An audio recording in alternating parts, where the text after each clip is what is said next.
आप सभी का स्वागत है। मेरे प्यारे साथियों, राजस्थान माध्यमिक शिक्षा बोर्ड एग्जाम 2024 को लेकर हम पढ़ रहे कक्षा 10 की गणित, और कक्षा 10 की गणित में हम पढ़ रहे मोस्ट इंपोर्टेंट क्वेश्चंस और मोस्ट इंपोर्टेंट टॉपिक्स।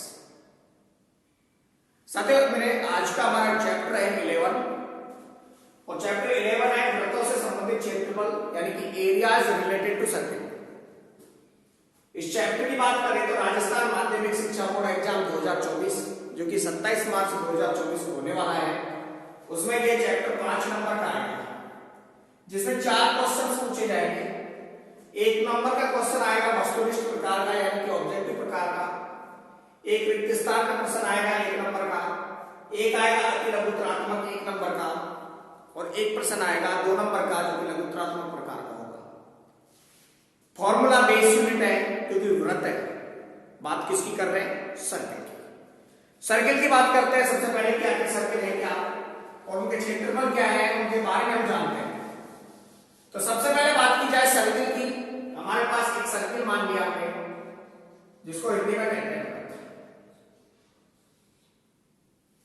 एक सर्किल है जिसकी त्रिज्या मान रखी है r, यानी कि त्रिज्या क्या है इसकी? r। व्यास की बात करें तो त्रिज्या का दुगुना क्या होता है? व्यास। व्यास कितना होता है? 2 गुना में त्रिज्या, यानी कि d बराबर होता है 2r। वृत्त में 2 चीजें इंपॉर्टेंट होती है। एक आती है वृत्त की परिधि, और दूसरा आता है वृत्त का क्षेत्रफल। सबसे पहली चीज हमें परिधि और क्षेत्रफल के बारे में पता होना चाहिए कि क्षेत्रफल और परिधि होती क्या है।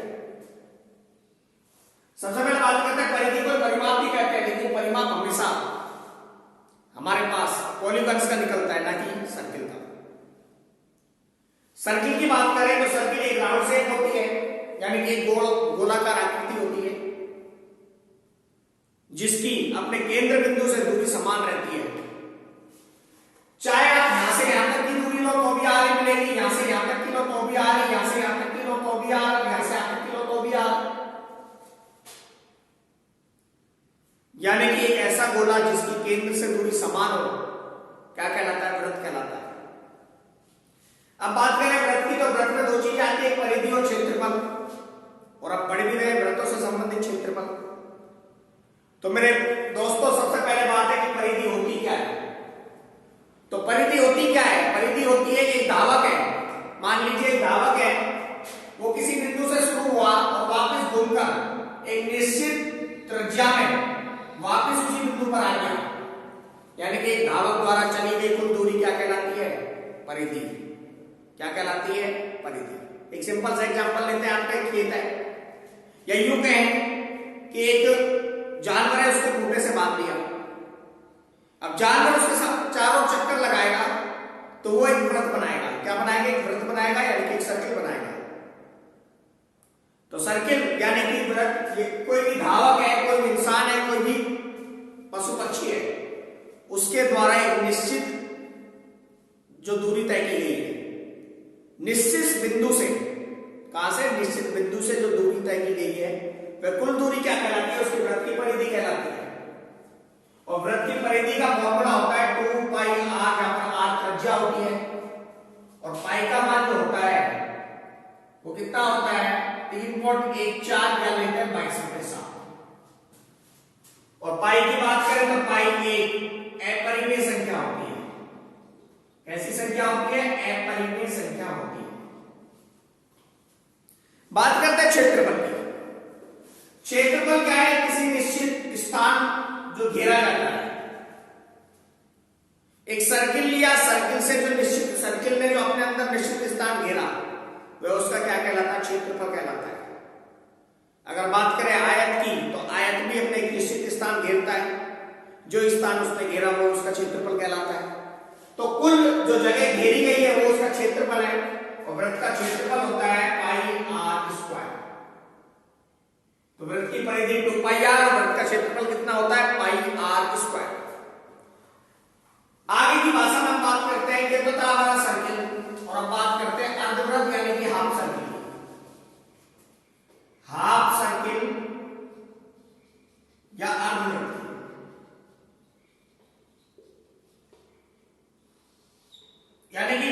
हमने कितना काट लिया, आधा। त्रिज्या कितनी है इसकी, यहां से यहां तक की त्रिज्या कितनी है, आर है, ये भी आर है, ये भी आर है। लेकिन सर्किल को क्या कर दिया, दो टुकड़े कर दिए, उसको हाथ हाथ बांट दिया। तो अर्धवृत्त का अगर क्षेत्रफल की बात करें तो अर्धवृत्त का क्षेत्रफल होता है 1/2 पाई आर स्क्वायर। और बात करें अर्धवृत्त की परिधि या अर्धवृत्त का परिमाप, तो परिमाप बराबर होता है इसका, अर्धवृत्त की परिधि या अर्धवृत्त का परिमाप होता है पाई आर प्लस में 2 आर, या यू के आर कॉमन पाई प्लस में 2। तो ये होता है अर्धवृत्त की परिधि और अर्धवृत्त का क्षेत्रफल। अब बात करते हैं वृत्त का त्रिज्यखंड। सबसे पहली चीज आती है कि हमें त्रिज्यखंड पता होना चाहिए कि त्रिज्यखंड होता क्या है। तो बात करते हैं वृत्त का त्रिज्यखंड, जिस पर सवाल पूछा भी जाता है, फॉर्मूला पूछा जाता है। एक हमने वृत्त माना, ये वृत्त का केंद्र बिंदु मान लिया O, यहां से एक त्रिज्या आर ये और एक त्रिज्या आर ये। वृत्त के चाप द्वारा बनाया गया कोण क्या मान लिया, थीटा। इसको बिंदु माना ए, ये बिंदु मान लिया बी। तो सबसे पहली चीज आती है त्रिज्यखंड होता क्या है। तो किसी भी वृत्त की दो त्रिज्याएं होती हैं, किसी भी वृत्त की दो त्रिज्याओं और एक चाप से घिरे हुए क्षेत्र को क्या कहते हैं, वृत्त का त्रिज्यखंड कहते हैं।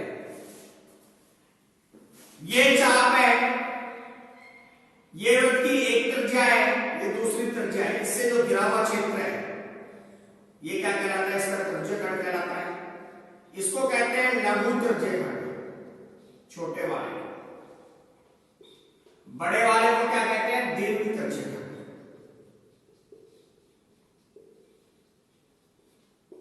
छोटे वाले को क्या कहते हैं, लघु त्रिज्यखंड। बड़े वाले को क्या कहते हैं, दीर्घ त्रिज्यखंड। अब बात आती है इसके क्षेत्रफल की। तो सबसे पहले लघु त्रिज्यखंड का क्षेत्रफल होता है, लघु त्रिज्यखंड का क्षेत्रफल बराबर होता है थीटा बटे 360 डिग्री मल्टीप्लाई में पाई आर स्क्वायर। थीटा क्या है, चाप द्वारा केंद्र पर बनाया गया कोण। ये केंद्र है, इसे चाप द्वारा केंद्र पर बनाया गया कोण क्या है, थीटा। लघु त्रिज्यखंड का क्षेत्रफल होता है थीटा बटे 360 डिग्री गुणा पाई आर स्क्वायर। दीर्घ त्रिज्यखंड का क्षेत्रफल होता है 360 डिग्री माइनस थीटा बटे 360 डिग्री मल्टीप्लाई में पाई आर स्क्वायर।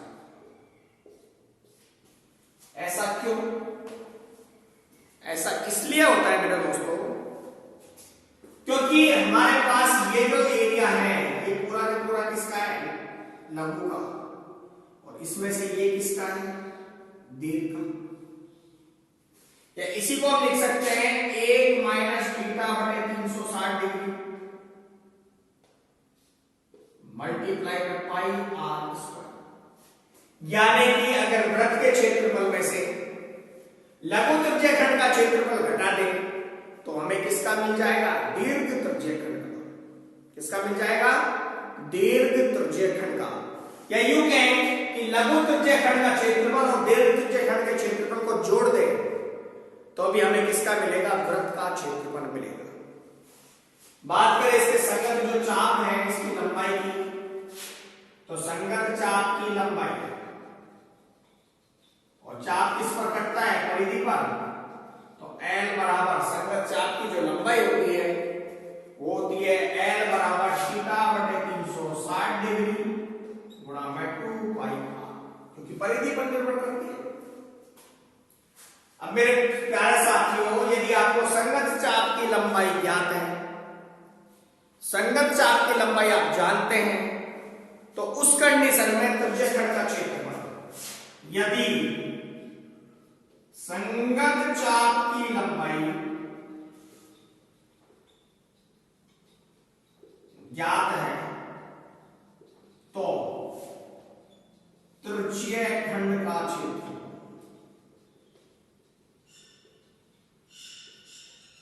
त्रिज्यखंड का क्षेत्रफल बराबर है 1/2 गुणा चाप की लंबाई। चाप कैसा? संगत चाप गुणा में त्रिज्या, यानी कि 1/2 गुणा में L गुणा में R। और ये किसके बराबर? इसका A के बराबर। तो ये है एरिया यानी कि क्षेत्रफल, संगत चाप की लंबाई और त्रिज्या के मध्य संबंध को भी दर्शाता है। अब बात करते हैं वृत्तखंड की। इसकी वृत्तखंड की आगे त्रिज्यखंड समझ। वृत्तखंड की बात करें तो मानना तो एक वृत्त ही है, ये एक वृत्त है। पहले वृत्तखंड तो लिखते हैं।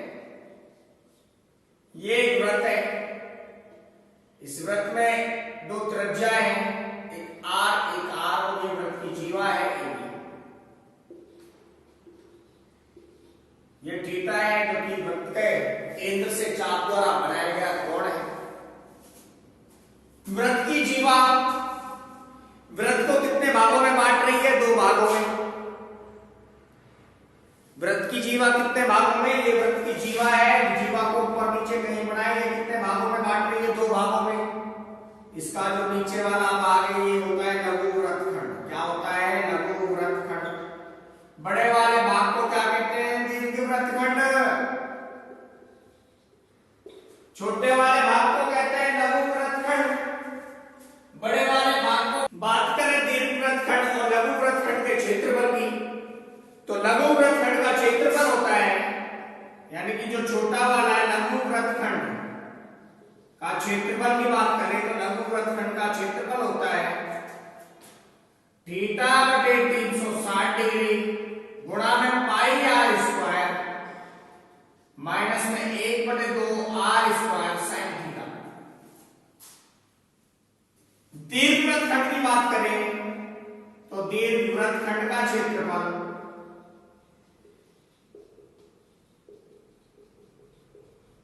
बराबर होता है वृत्त का क्षेत्रफल माइनस में लघु वृत्तखंड का क्षेत्रफल।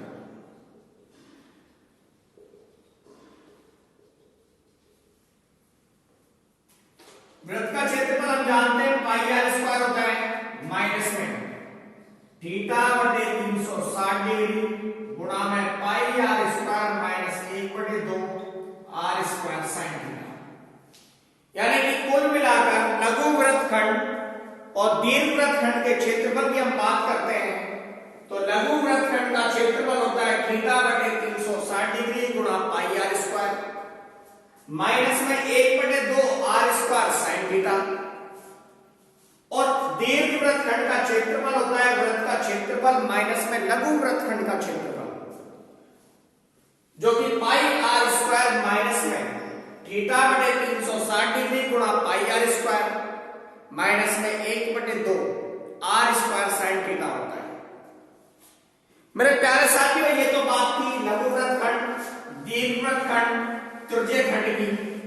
और अब हम थोड़ा सा रिकॉल करते हैं कि बात करें त्रिज्यखंड की लघु चाप की, तो लघु चाप का डिग्री कोण, लघु चाप का डिग्री कोण कितना होता है?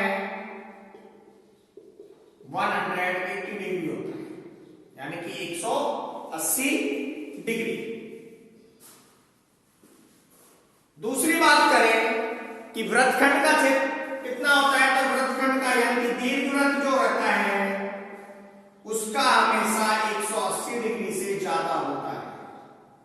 थीटा का मान क्या होता है? 180 डिग्री से ज्यादा रहता है। 2 खंड बनते हैं, एक लघु खंड एक दीर्घ खंड। लघु खंड हमेशा 180 डिग्री के बराबर रहेगा या 180 डिग्री से कम रहेगा, और दीर्घ खंड हमेशा 180 डिग्री से ज्यादा का रहेगा। दूसरी बात करें, एक वृत्त की बात करते हैं तो वृत्त में 4 चतुर्थांश होते हैं, प्रत्येक चतुर्थांश 90 डिग्री का होता है। कितने का होता है? 90 डिग्री का। यदि कोई धावक है वो यहां से शुरू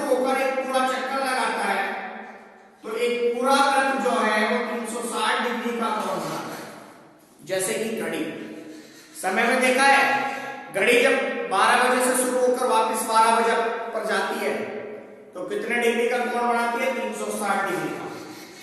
घड़ी में घंटे की सुई 30 डिग्री का कोण बनाती है प्रत्येक घंटे में, और मिनट की सुई कितना बनाती है? 6 डिग्री का कोण बनाती है। तो ये थी वृत्त के बारे में अल्प ज्ञान, सॉरी, जो हमारे लिए काम आएगा आरबीएससी एग्जाम 2024 में।